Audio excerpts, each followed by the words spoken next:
Susar, herkes susar, her yer kural. Yıkın duvarları, uğra, yanıma uğra. Bir yazı tura, bükelim tüm kolları.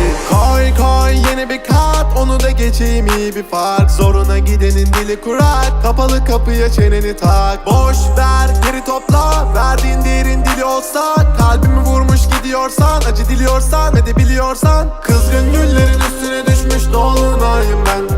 Soldum bir kere geriye dönersem yok olayım ben.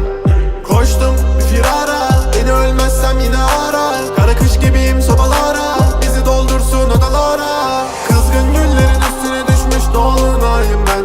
Soldum bir kere geriye dönersem yok olayım ben.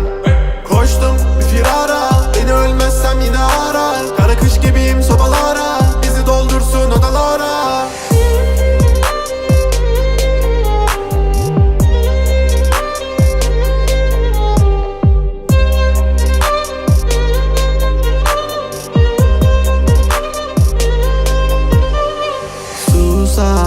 Herkes susar, her yer kural.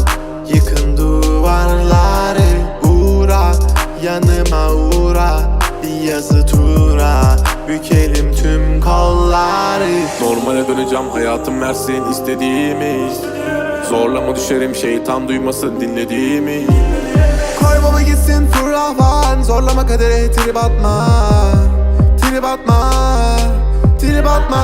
Normale döneceğim, hayatım versin istediğimi. Zorlama düşerim, şeytan duymasın dinlediğimi. Koy baba gitsin fırlavan, zorlama kadere trip atma. Trip atma, trip atma. Kızgın güllerin üstüne